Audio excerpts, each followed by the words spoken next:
This is Tim. Hey, this is Mike, aka Mike Waters, Ned, whatever you want to call me. Oh, We had an Manson. interview at two. Yes. Manson, How are whatever. you? I'm doing great. How about you? I'm doing fucking phenomenal, and I am so grateful for this. I don't know, no problem, man. Good to talk to you. It's awesome to talk to you as well. I've literally been wrapped up in you for the last, since Monday, like trying to listen to all of your stuff, and I'm a huge fan from Serious Days. From Sirius, yeah, man, those were the days, man. Fucking A, they were, huh? I mean, the greatest. I mean, yeah, I think it was the greatest radio show of all time. Okay, I fucking agree with you. There is nothing in radio that would ever beat that, ever. I mean, even Stern, like, I know that's like blasphemy, and if people hear that, they're gonna be like, "Oh, fuck you," but no, it really was. Yeah, I mean, and when you put us on the uncensored Sirius format, I mean, that was just what we were made for. Every one of us, we were made for that.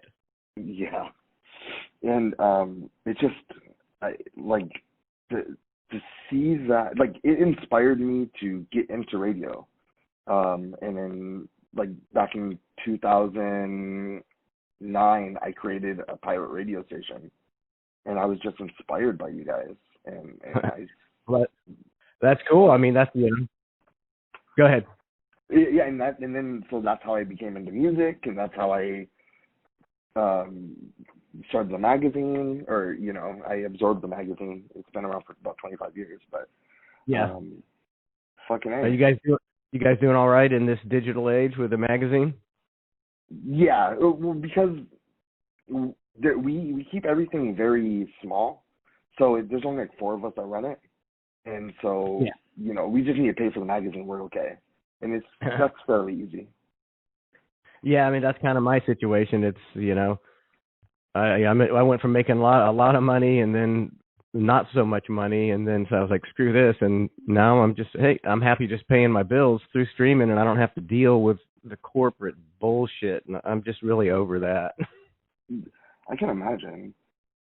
One of my questions for you is, like, at what point Sorry. do you think that it? Oh, pardon me. Go ahead. Sorry. No. So I'm talking to you from my studio, so I was just adjusting some knobs because my home phone's on it. Oh, okay.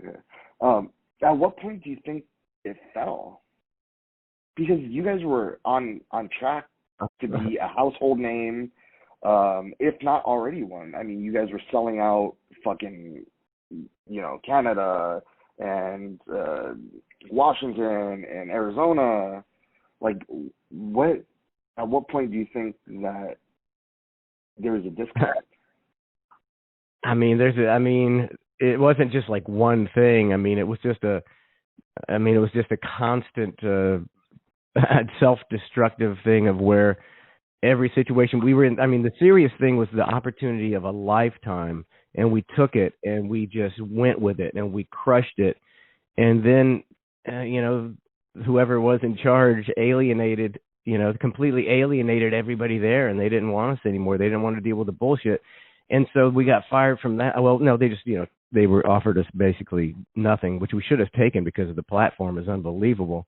Yeah. And so, but then we went back to terrestrial and we fucking killed it. We were number one and we were doing great. And then it was, a sex tape. And then we got fired from there and we went to another station and we started to kill it. And then it was the ratings where the ratings tampering. And then once you become unhireable because you cheat on the ratings and the ratings company sues you, I think, you're dead. You're done.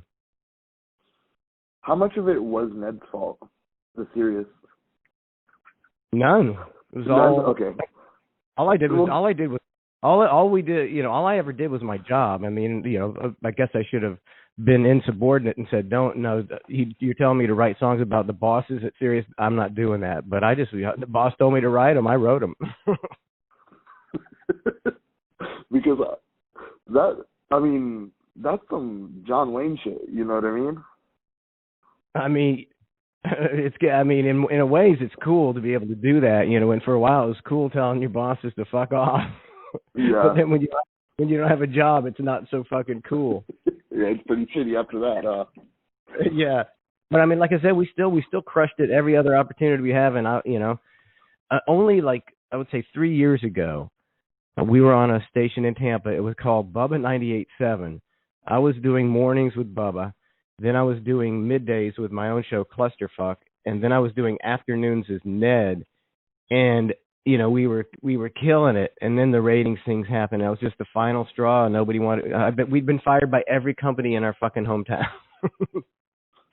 It's hard to recover from that. I mean, yeah. So where do I go? I was like, okay, well, no, they fired us. And, oh, no, they hate us. And oh, no, I'm pretty tainted. And I was like, oh, well, in this day and age, thank God I have a platform, Sirius, where I already had some fans.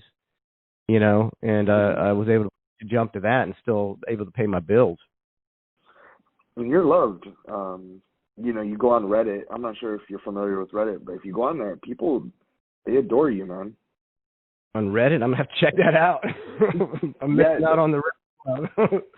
I just searched Manson, and like, people fucking hate Brent, but they love the fuck out of you. Yeah, I mean, I'm a victim of, I'm a easygoing guy, and I'm, like we were making really good money at Sirius, and I didn't take that opportunity to expand my brand, and I should have. I should have really done that. And I was just like, hey, man, I'll just ride the train with Bubba, till I retire. I didn't, realize what the future held. What was the catalyst because there are times where the Bubba show has totally broke my heart. The first time was when the whole Brent thing happened with the alcohol, the Jack Daniels. Like, just as a fan listening to that, I mean, you guys are our buddies, in a sense. Oh, yeah. We listen to you every fucking day. I was going to school, and I would drive and listen to either Sirius or IO. But when that happened, I really had a disdain for Bubba. And I didn't realize it until after, and I just got turned off to the show because that's my buddy, and he's like destroyed him on the air. Yeah, that was hard to take because, I mean, he said it on the air, but it was like, I can't drink that Jack Daniels. I go, I'll go crazy. And it was obviously a setup. And then, with the crying and the humiliation, it was like, this is just horrible. Yeah. It was embarrassing. And I felt bad for him, but, that was the show. And then I woke up on Facebook one day and I saw that you had quit. Or, that's the narrative in the comments, that you had quit. Like, that's the other time that broke my heart because it became, like, obvious to me that it's not going to happen. The greatest radio show is not going to be back together. And, like, how did that, what was the tipping point for you for that situation? It was a slow burn. I mean, we were, even though, once we left Sirius and we went through lineup changes, we had several lineups where we were, maybe not the greatest show in the world, like we were, but really fucking good. I mean, we had some really good lineups. And even like I would say 2 years ago, we were killing it content-wise. We weren't, we were only in a couple markets and we were on Twitch. We weren't, but we were doing, and he just seemed like, I think he ran out of money. And instead of just telling me, you got no money, he decided he was going to do bad radio and be a miserable person until I left. And then finally, I just couldn't take it. And I was just like, I really blew it. I should have stayed and fucking worked him, but I let him work me into getting mad and just saying I can't, because I would go to him constantly and say, let's do good radio, let's work harder. We've got great opportunities on Twitch. Let's bust ass. And it was just like, he wouldn't do nothing. So I never figured it out, and finally I just got frustrated. And he was my son. Trace was working for the show, and he was treating him like crap. And I was like, I ain't dealing with this guy anymore. And now, I'm so much happier now. I'm just so happy that I don't have that negative kind of influence in my life. And I can imagine. I mean, every day you sit there and you hear the story about how Bubba's the victim, and this lawsuit and that lawsuit, and who really gives a fuck, man, And that's what really, like, when I. When I left, I was really surprised. Like the Bubba Army really turned on me and called me, like, oh, you're better than that, and whining about this. And I was like, you guys have listened to this man whine for the last 3 years every day for hours about how he's the victim. And when I finally leave, they're gonna bitch about me whining about losing my job when I really did, and it wasn't my fault. Is he really this big victim that he sculptures on there? I mean, if you look, I mean, with Sirius, we were supposed to do Friday shows when Howard wasn't on, Mm-hmm. and a lot of times we wouldn't do them, because he didn't want to do them. And it's like, you're given the opportunity to fill in for Howard Stern on a Friday on Sirius satellite radio, and you're blowing that off, and then you're telling the bosses to fuck off, and then you're making sex tapes with Hulk Hogan, and then you're cheating on the ratings. And I mean, it was just an endless cavalcade of stupidity. Mm-hmm. So the lawsuits, like, at what point do you just say, all right, I got fucked, or if that's the case, at what point do you just say, all right, I got fucked, just let things go, and start thinking about my career and my people? He's responsible for everybody in that studio that's collecting money from him. I mean, that's just the way it was. It's, some people are like that. He's never going to take the blame. When if we just had a decent business model and just acted like normal people, we would be literally millionaires, all of us, right now. Yeah, fucking no doubt. Like you were saying earlier, we'd be household names. We would have been the next Howard Stern, and it just got completely blown. And I never, I just went along with it. All right, okay, let's go work harder on the next situation. And then that would happen. Okay, let's go work harder on the next situation. And there just comes a point where, when you're on a pay-for-play station in AM, on Tampa, where you can't even get in your own market, it's like it's time to go. Yeah. What happened to 25 Cent? Because I tried to research it. I've never seen anything online. I've never seen anything from him. I've never seen a video. It seemed like it wasn't discussed, or maybe I just missed that point in time. What ended up happening with him? Well, 25, he's a good guy. He's never said anything bad about anybody. I've had him on my show. He's a stand-up guy, and he doesn't really even talk about the situation. And the reality of the situation was, him and Bubba just couldn't get along anymore. I mean, I think deep down they didn't like each other. And, I sat next to 25. I can't see Bubba. And, 25 would be looking at me in frustration about, because they couldn't get along. And then during the break, Bubba would pull me aside and say, we can't fucking get along with this guy. And I'm like, I don't know what you want me to do. And eventually they just got sick of each other, and 25 left. And that was it.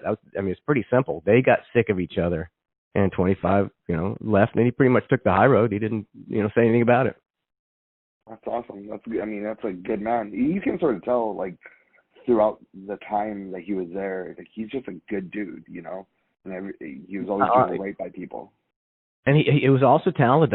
You can see how many times I used him, in songs and bits and everything. The guy was good. And we did a good show when he was. It was like when Trace and 25. And me, Ned, Bubba, that was still an excellent show, but it just, we couldn't retain anybody. Does it? So through my ventures in radio, the worst thing I experienced was the hurt of losing members, the hurt of them not believing in the dream anymore. Yep. Like, how bad is that? Just with me, or is that across the board? Like, did you yourself experience that? Well, like, yeah, when Spice Boy, he was, I was fairly close with him, and when you have somebody you work with like that, and then they leave, and you're like, man, I wasn't really close with anybody else down there. And it made it difficult because, you had somebody to commiserate with and talk with. So, when he left, I was like, oh, well, this is the beginning of the end. And it kind of was, even though he wasn't particularly successful on his own. It was just the beginning of the end. Yeah, I hate Brent when Brent left, because I mean the main team, like you said, Brent, Spice, me, Bubba, Ned at Sirius was radio, plutonium, as they say, and just to watch them slowly, fall off. It was never the same. It was good, but it was never the same. Yeah, and I sort of like, when I analyze that, I always think like, all right, Spice is like the cool guy, you know what I mean? And Brent was like the smart guy but goofy guy, and Bubba was the host, and like I try to duplicate those positions of what they meant to the chemistry. I can't do it. I can't duplicate that either. Well, I mean, chemistry, and like a lot of times, Bubba, I don't think he understood chemistry. He'd say, well, we're going to bring in this guy. And I was like, well, I don't know about that guy. I mean, he's like, I'll make him a superstar. It's like, no, the chemistry. Everybody, you think you can make every single person a superstar? As soon as he walked in, he's like, I can make him a superstar. It's like, you can't make chemistry. You can't force it. Chemistry is just a natural thing. And, we had, some lineups with great chemistry, most of them. And then we had some lineups where, it was just Bubba talking and not a lot of chemistry. I'm getting sued. Talk about that for another hour. Yeah. All right. How did you yourself begin radio? And at what point were you like, oh shit, like I am fucking exceptionally good, and I can, I can do this forever? What made you make that decision? I just lucked into radio. I was never knew what I wanted to do, when really radio is what I wanted to do all the time. I just didn't really know it. And I was like 30, and the Power Pig was coming on in Tampa, which was they had a sister station, which was the AM 970 AM WFLA, and I was a talk radio fan at the time, and I was listening to them, and the program director for 93.3 came on, and I was like, this guy's crazy. This guy's doing out-of-the-box stuff that I've never heard in radio. And so I just went and typed up a phony resume, with jokes and everything, and I sent it in. And lo and behold, like 2 days later, Mark Chase is calling me on the radio. He goes, hey, come down here, dude, just hang out, man. I saw your resume, liked it. Come and hang out.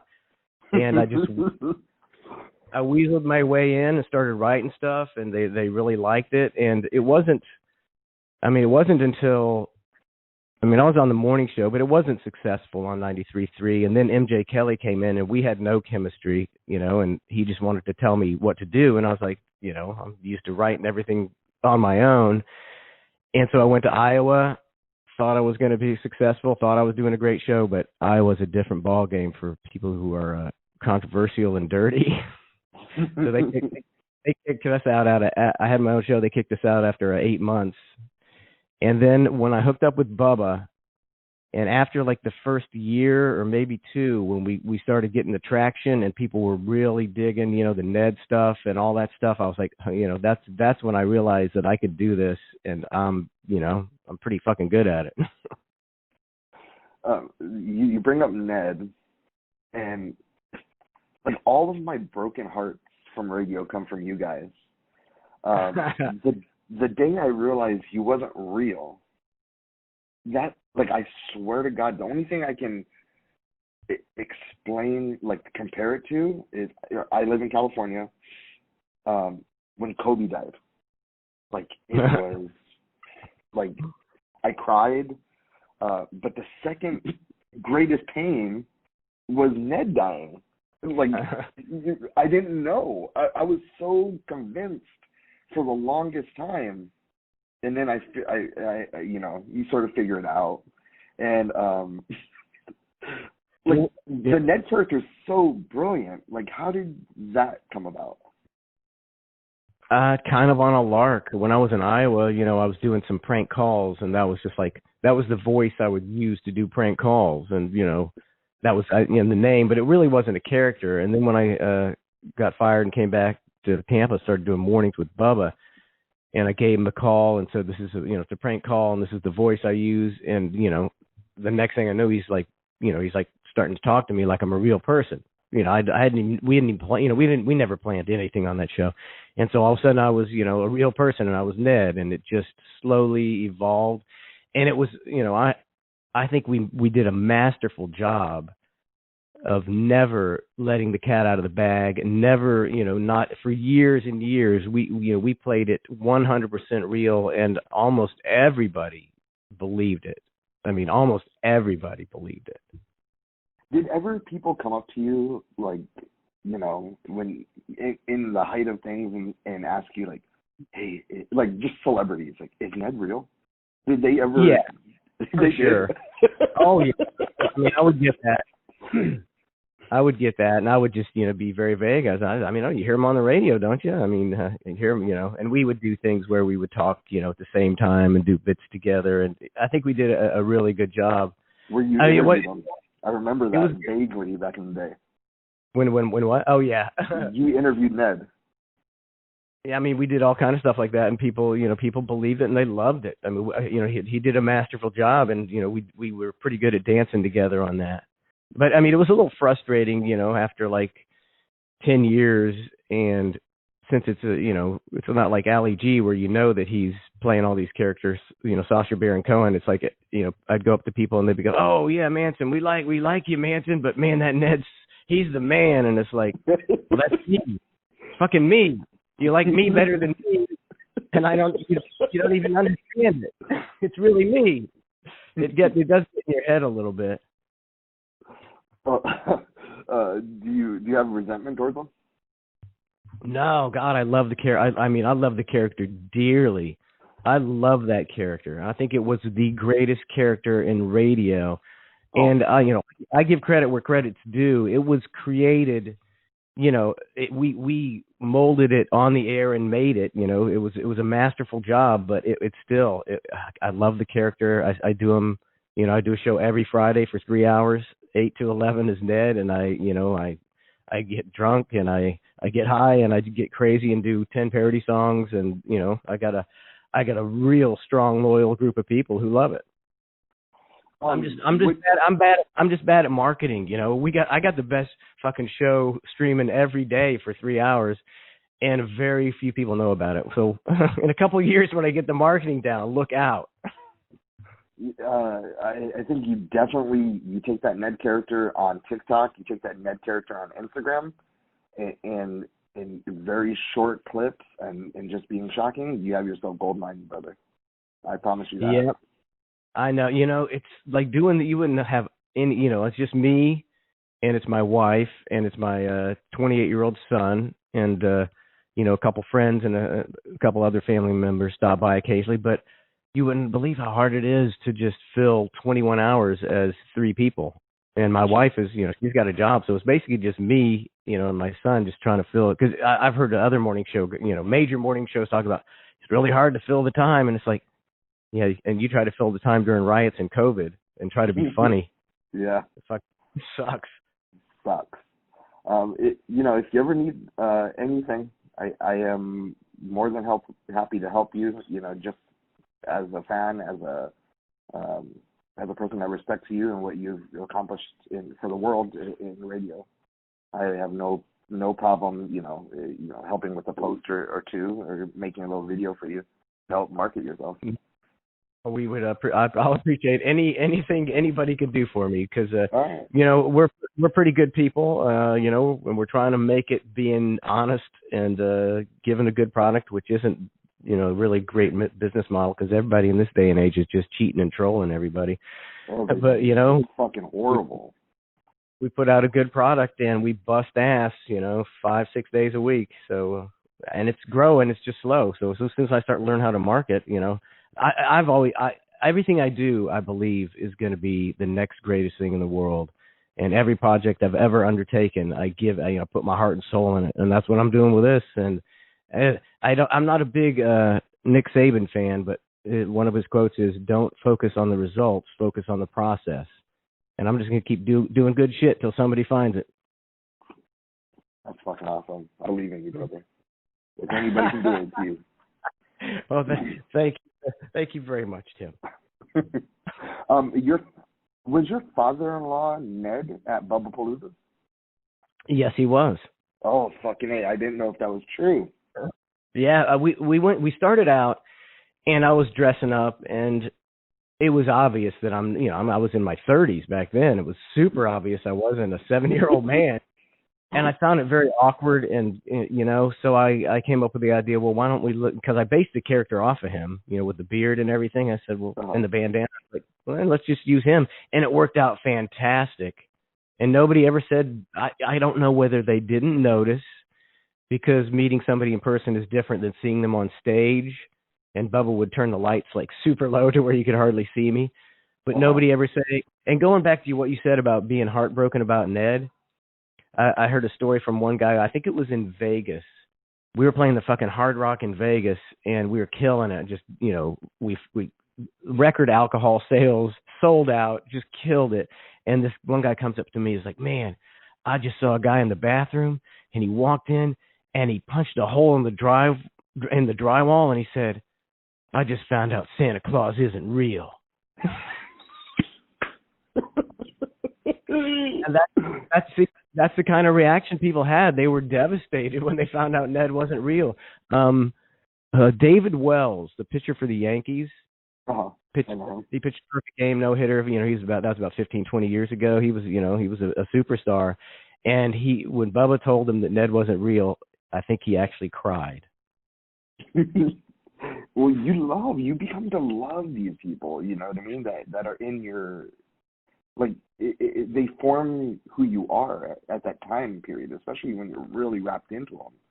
So talk radio. I mean, I used to listen to talk radio, and I was a huge mark for Bob Laster, who was a talk show host, and I would write things and send them in, and he had to, you could have a contest to win a chance to sit in with him, and I was in, I got to sit in. I understand it. If you listen to somebody talking, it's like a family. You spend more time with them than you do, you spend 4 hours with us every day, listen to us talk. So you get close to people like that. Yeah. Was there ever discussion of Ned dying? No. I mean, like ending it? Like his character dying. Well, the character never died. Okay. I was just wondering if, like when you guys were sitting around, floating ideas, I was wondering if that was an idea that was going around. Yeah, because why killing the goose that lays the golden egg? And then he'll come back and I faked my death type thing, because that's like something that you would do, right? Like, we faked his death for money, or we faked killing Bubba one year. It was pretty cheesy. You faked killing him? It was an April Fool's. It was like one of the first years we were on, and we were doing an April Fool's thing, and we faked a listener coming in and shooting Bubba. And then Ned took over and did the rest of the show. It was really stupid. I wish I had the tape of that one. I'm going to switch gears to your phone calls and your parody songs. So I have a grip, like a chunk of questions about those. Do you have all your notes in a book of like writing, or like on paper, or do you save them? I have like probably 25 notebooks of everything I've ever done. It's not very organized, and it's not very legible, but I got it all. I got everything. I got notes. I got drawer. I'm like an insane man with drawers full of notes that I can't even decipher, but I can't throw them away because they were an idea that I once had that might be good. I have the same thing. I literally have, I don't know, 30 of these like $11 books you get from Target. Yeah. And I just write all my interview questions in them. So every person I interview for the magazine, I write their name. So I have your name right here, and then I have all the questions. And just when I ask a question, I one-line them. I was just wondering, you should put that online. That's interesting, like on one of your socials. Yeah, I thought about doing that one time. It's like people might find it interesting to see how because I finally started writing with a computer just maybe about 6 months ago, just because now I do everything live, because I don't have time to go in there, pre-produce a bit. It's much easier for me to just get a music bed and sing the song live. but I need to have the lyrics in a computer, or I'll fuck it up. So I started writing. I still like the old pen and paper, though, man. I love, it's fast. just sitting back and getting my mind right and just letting it flow directly from the hand into the pen, into the paper. I love it. Because there's something about your phone, like when you have an idea and you have your book, you flow your idea. But if you grab your phone from your pocket and like, oh, this person text, and you're like, oh, is that, you know what I mean? If you haven't looked at your phone for a while and there's a bunch of messages, and then you forget the innocence and the purity of your creation, your idea. Yeah, I mean, sometimes I'll be actually writing and forget my thoughts, so that's the only problem I have. Like I wrote. Go ahead. Go ahead. No, go ahead. I was just, the next question was, do you have every parody song you ever created? You mean like saved digitally somewhere? Yes. No, I have a lot. Oh, I have a lot, but some have fallen through the cracks. I do have a lot, and like I was doing a thing where I would go on, and I would say it would be Manson's Mystery Mini Discs, because I have like dozens of mini discs. That's how I used to say. That's my favorite thing to fucking listen to that you do. Oh yeah, well I'll do it again because I haven't done it in a while. Yeah, the last time you did it was March 19th, right? I don't remember. I only did it once. And to me, I guess I was right. To me, it's interesting myself. It's like, what's going to be on this mini disc? It could be like the worst shitty bit I did 18 years ago, or it could be something, solid gold that never made it to a CD, but it was really good. So I enjoy it as well. I was listening to a couple of your prank calls, and if you don't want to answer this, it's 100% okay, and I get it. But was Donna ever involved in the prank calls? That's a trade secret, Tim. But okay. Off the record, there was only one where I was making a call, and it was like to the 700 Club, and I was saying something about my wife is doing something, and she was in the background moaning like she was, like having an orgasm. Mm-hmm. But she was. That's the only time I ever used her on that, and I used the kids and the story time. Yeah. But that's about it. Yeah. Okay, because I thought I heard like the dill pickle one, and I was like, that's what it sounds like.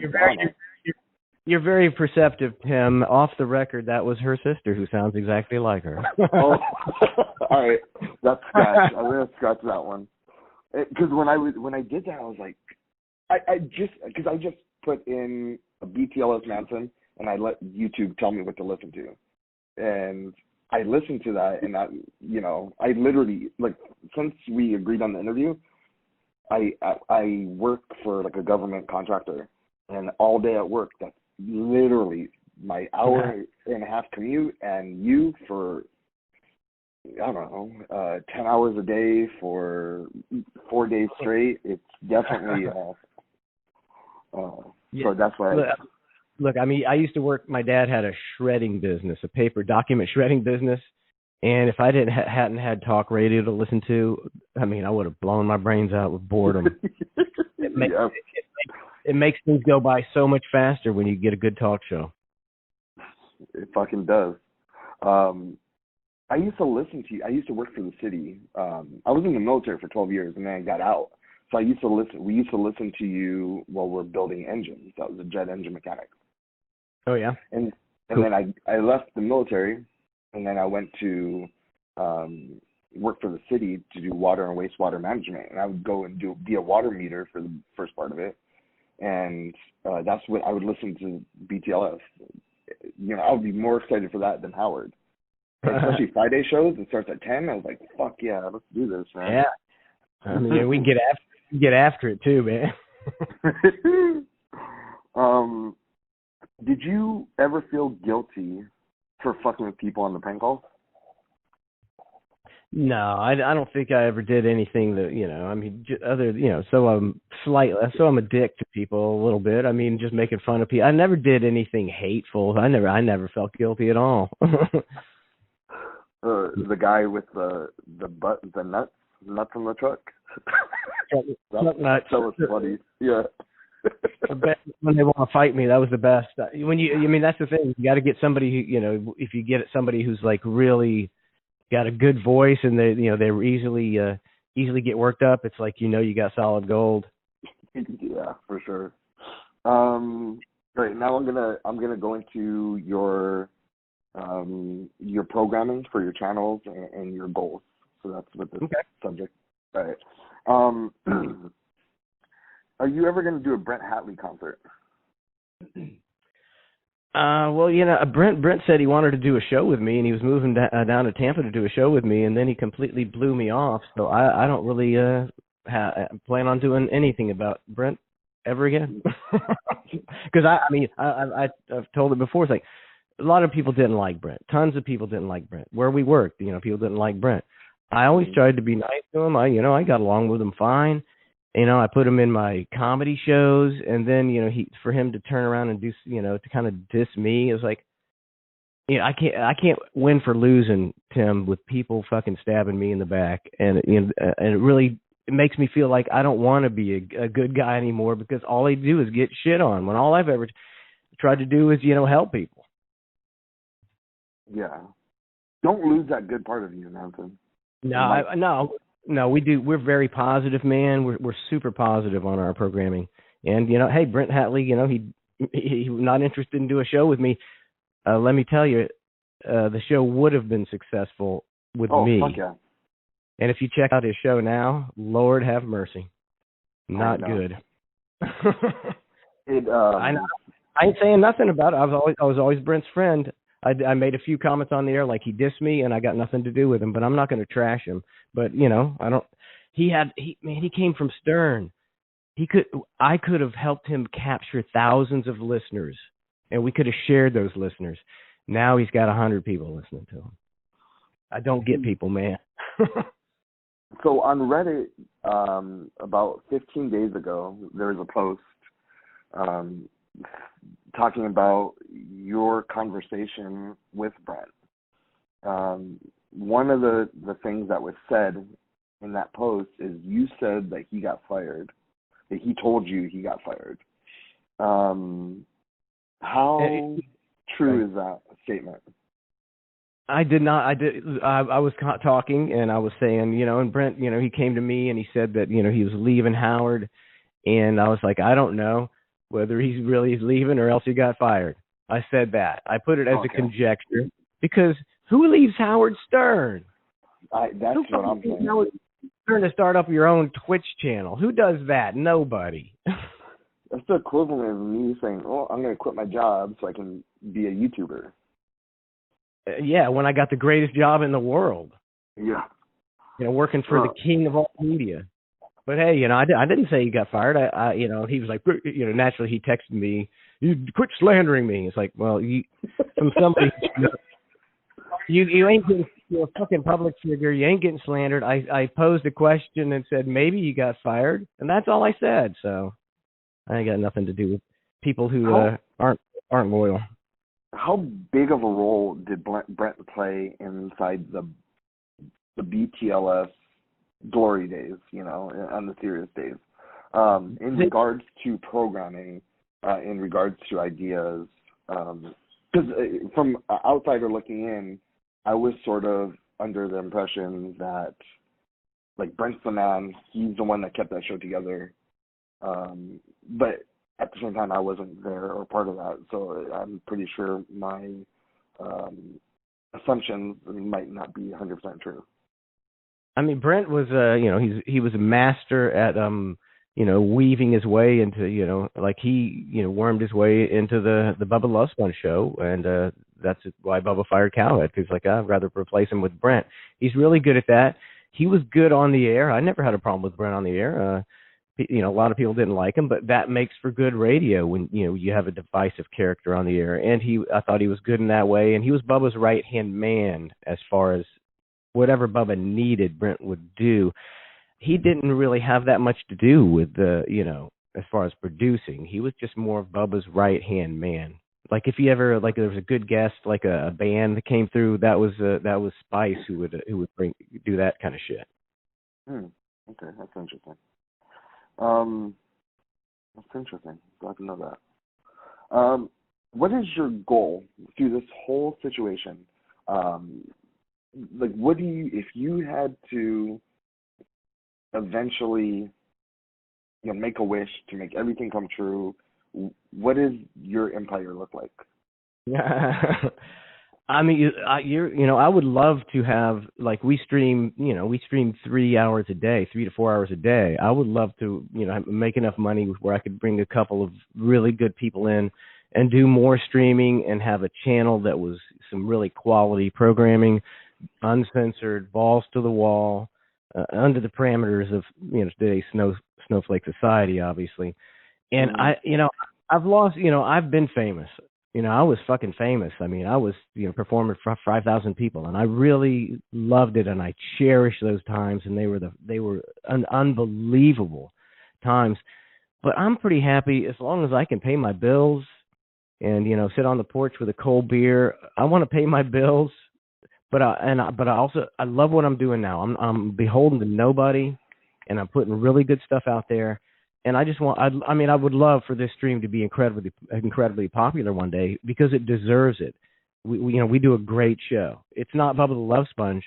It's more of a niche to people who are free thinkers, and it's very difficult to appeal to those people, because it's a small the group of people who are intelligent and free thinking and get it is not nearly as large as the main pool of people. But if I could become a niche to a group of people, and they love me and I love working for them, that would be fine for me.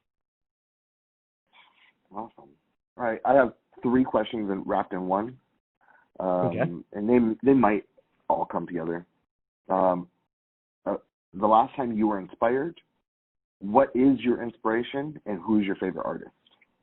Oh man, artist as far as anything.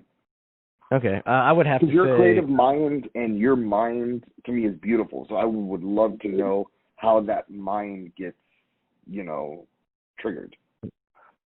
I mean, I have to be honest with you. Well, like 2 of my favorite, like Larry David, George Carlin, Louis C.K. Before he became a chronic masturbator. That kind of those are like kind of people because they're kind of push the boundaries. Anybody who's pushing boundaries, I love it.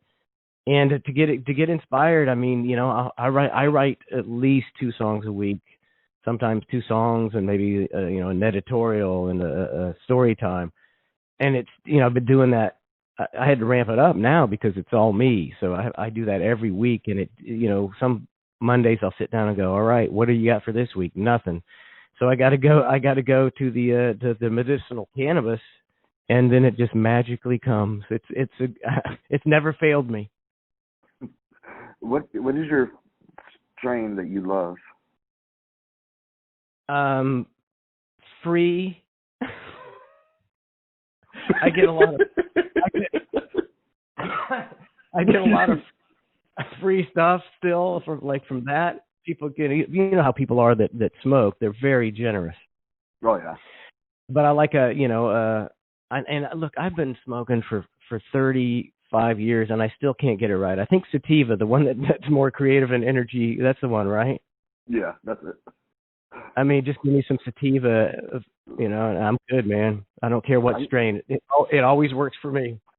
I always get that shit fucked up too. We have weed shops out here. I'm not sure about if you guys have them back there. Yeah. I mean, we finally came into the modern times down here in Florida. We got weed shops.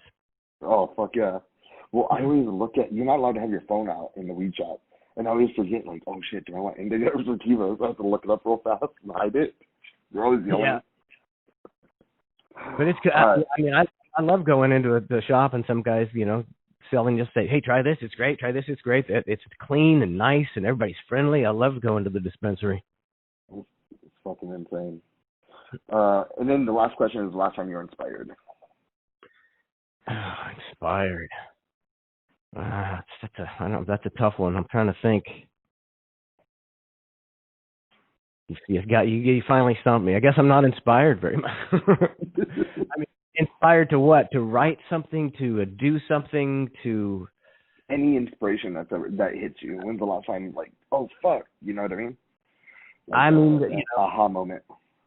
it happens. I mean, it happens a lot. Nothing, earth shattering, but I'm very fortunate. I haven't had writer's block since I've been fired, and I'll just be sitting around and it just comes to me. I'm lucky. I'm very fortunate that I don't have to struggle, because naturally there's been times in my career where I'm like, I can't think of nothing funny, but it just, I'm just a lucky guy. It comes to me. I mean, I would say there've been 4 or 5 times in my career where I went to Bubba and went, dude, I'm sorry, man. I mean, I'm working hard, but I got nothing for you. This week was a bad week that you can't make funny. You can't make funny, but I haven't had that problem in a long time. I feel very fortunate. When was sometimes, like, and were there, like, certain, like, subjects that he was like, oh, I need a song about this, or? I didn't quite hear you. What was that? When you're getting that writer's block, was there ever a time where, like, was it a certain subject, or was it just a time in your life, maybe? I don't know. No, I mean, and it would never last for long. I never, it's just sometimes you just can't make funny.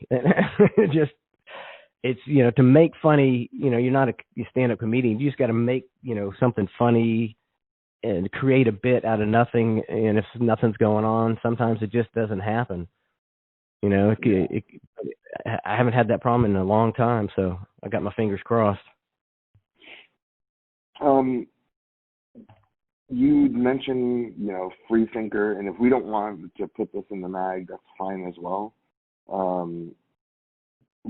In regards to COVID, there's so much shenanigans going on in regards to it. What is your thoughts on the COVID and the quarantine? I mean, I'm someone who, prides myself. I do a lot of research. I don't, pay too much attention to the mainstream. I watch it, obviously, but I also try to delve into other shit. And this is something that I haven't been able to find any correct information. Every piece of information I find, I can contradict. Everything the government says, they contradict. I'm still wrapping my mind around it, but the more I think about it, the more I think it was just a giant excuse because they spent all our money and they ruined our country, and now nobody's going to blame it on the politicians. They're all blaming it on COVID-19 and riots. So they're masterful at doing that. And I don't know anybody. In Florida, we didn't get hit bad, and I don't know anybody who had it. And nobody I knows anybody who had it.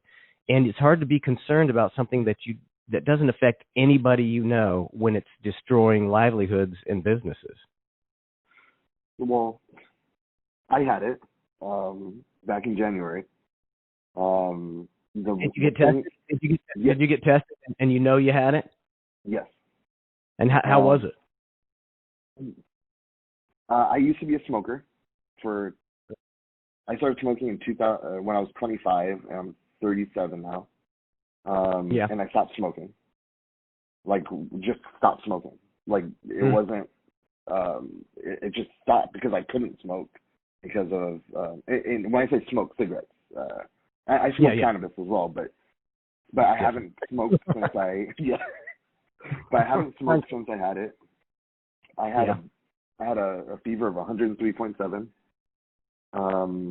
and I had real bad chills. But it was. You didn't have to go to the hospital, or? No, I was about to go to the hospital because my fever was just it was 103.7 for, I would say, 3 hours. But then I took some sort of aspirin, ibuprofen, or something, and it broke it, and then I was better. I mean, but I could have still went and did things. It wasn't debilitating. It wasn't. The worst thing out of everything was the chills. Like, I was just so cold, like I couldn't get warm. Like, I wore 3 sweaters and I had 5 blankets on me. I just couldn't get warm. And that's the worst of it. Yeah, and I mean, obviously it affects people differently, but having really bad chills, is that worth 40 million people losing their jobs? No, not at all, and that's why, like, it's hard to even go on social media, especially you have a business or you have something you need to market. and all you see is just a bunch of fucking idiocracy and idiots acting like they know what's going on and scaring everybody. And Yeah, it's become, I mean, never before in the history of the United States would you have a national catastrophe and you'd have half the media telling you one thing and half the media telling you the complete opposite. That's not even reality. This is allegedly a national crisis. It should be nothing but truth coming out, and it's exactly the opposite, which makes me think it's a bunch of fucking bullshit. Yeah, I'm with you, bro. I'm 100% with you. All right, I have 5 questions left. You talked about your research. Where do you go, like, especially in today's environment where everyone thinks they're expert at everything and there's so many options for news and places to go for research? Where do you go for yours? I mean, it's really hard. I mean, I try, I go to the mainstream news sites on the left and the right so that I can see what the morons are being exposed to on each side, and then I try to find sites in the middle, that are, alternate, just that don't have a stake in the game and aren't preaching this left-right bullshit. It's hard though, man. It's hard, but you can find it out there. There are actual articles of truth if you fucking really, really search. And that's why you can't really blame people for being ignorant. It's like you can't find the truth. And like this COVID thing, I've been researching it for the whole time, and I was like, I couldn't tell you what the fuck's going on. But normally I can. Normally I'm ahead of the game, and I can tell people, like when the housing crash happened in 2008, I'd been telling people for 2 years, it's like, get real, people. This $180,000 house that is now priced at $700,000, that's not going to last. And it was pretty easy to research that and see what was going to happen.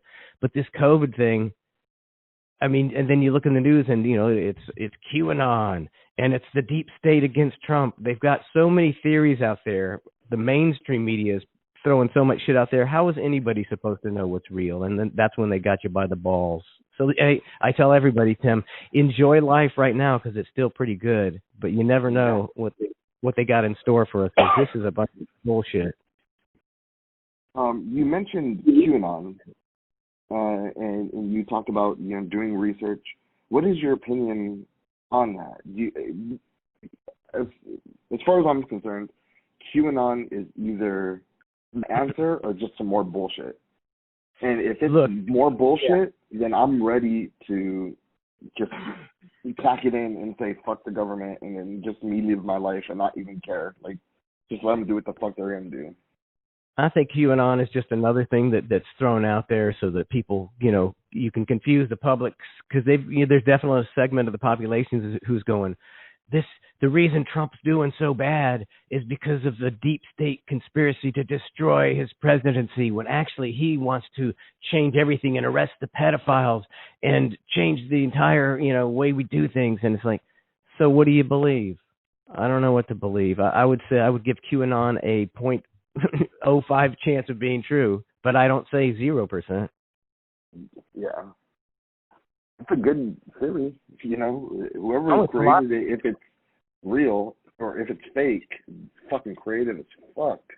Yeah, well, the government, I believe everything's put out by the government, and they know what the hell they're doing, and it certainly absolves Trump from a lot of shit if he's really just a stooge or a puppet or an idiot or whatever. It absolves him of that because, hey, Trump tried his best to save the country, and the bad guys wouldn't let him do it. So you're never going to win in America. There's always an excuse for the politicians. It was always the other side. And so what? Let's elect a Democrat so we can go further in the shitter, just like we've been doing for the last 20 years. I don't vote anymore. Do you play any games on your phone? Games? Yeah. No, I don't. I mean, literally, I get off. I do my my stream. I eat lunch, and then I'll just work until about 7:30 at night. Eat dinner, get on the couch with a wife, and go to bed. I don't have time for games. It's just people just don't understand. I said it before. I've said it to people before. Nobody understands the creative process, and nobody respects it. Like, I'm just sitting at home all day is what everybody thinks. I'm fucking kicked up and I'm eating bonbons on the couch and doing nothing. when to sit and think and come up with shit for 5 hours is it's an arduous task, and nobody understands how hard that is mentally. But hey, you can do this, man. What was that? To keep your life going while you're doing that. You know what I mean? Paying the bills, washing the car, doing the laundry, whatever it may or may not be.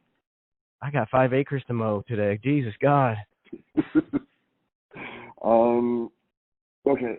Would Ned ever go with you if you left to a different radio station? Would that be something that you would allow?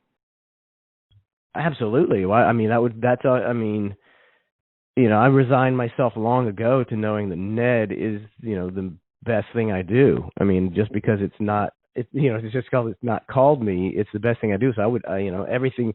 I mean, when I was doing afternoons as Ned, they were like, just do a few talk breaks, and just phone it in. And I was like, I spent 12 hours a day on that. I said, every break I do is going to be the best break, in the market at that time. So I love the character. I love doing it. It opens up just immense opportunities for comedy. So yeah, I would always, I'll do Ned till I die. Well, and my last question is, do you like Black Mirror? Do I like what? The TV show Black Mirror. Black what? Mirror. Black Mirror, yeah.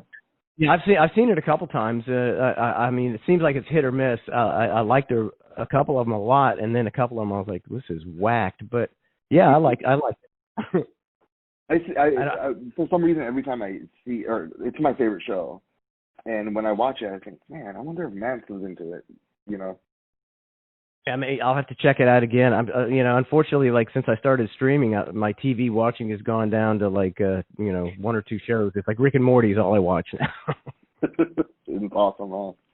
It's a brilliant show. All right. I love it.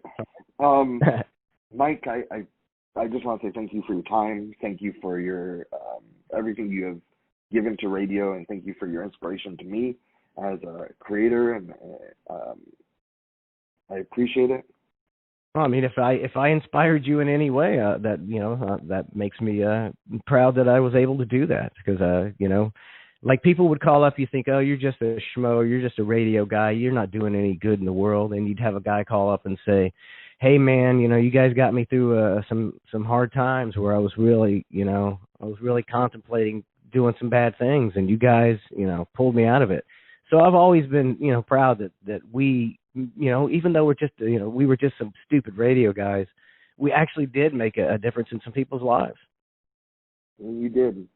And one of the things that I take away from you is it's okay to be shit on if you're the nice guy. Because fuck you. It's okay. The reason why I'm saying that is because, like, you still made a difference. You've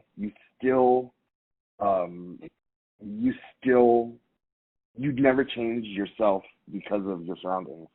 And for me, I think that's beautiful.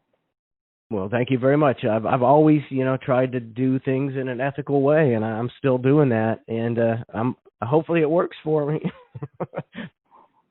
And it makes me, not want to give up either, because I've been in a lot of similar situations with you, and feeling, getting your heart ripped out of your chest, and for the love of what you do. And you're like, fuck it, do I have to be a fucking dickhead, or do I have to, swindle people and trick people into looking at my content? But I'm not going to do it. I'm going to keep doing what I do, and I'm betting that the good guy will succeed in this one. And he will. I promise. Thank you. I appreciate that. Can I say goodbye to Ned? Absolutely. Okay. Yeah, asshole. Yeah. Fucking. Is this a guy with a fake magazine calling up yanking on Manson's chain for an hour when he's not even doing the story? This is that asshole. This is some Bubba Mark who's calling up just yanking my chain. Fucking wasting my time. I gotta be writing songs, asshole. Ned, thank you. Hey, it's an honor to do the character, man, and that people still like it. I'm very proud of it. Well, I love you, buddy, and take care. And I will. You This article. You got all my information to promote my incredible show? Yes, sir. I have it all written down. Twitch.tv/clusterfuck. And I put your YouTube channel in there and your socials as well. Did you get the Twitch channel's the main thing because that's our bread and butter, man. Yes, that's in bigger ones, and it goes. We already made out the layout. I can show it to you. I can send it to you. Cool. The Twitch one is big, bold, and everything else sort of tones down as smaller font. Sounds good. And let me know when when it's coming out and shit like that. Yeah, I'll send you a couple copies. Cool. Well, thank you so much again. And good luck. Good talking to you. Good talking to you, good luck. buddy. Good luck to you as well, man. Take care. Take care. Take care, man. See ya.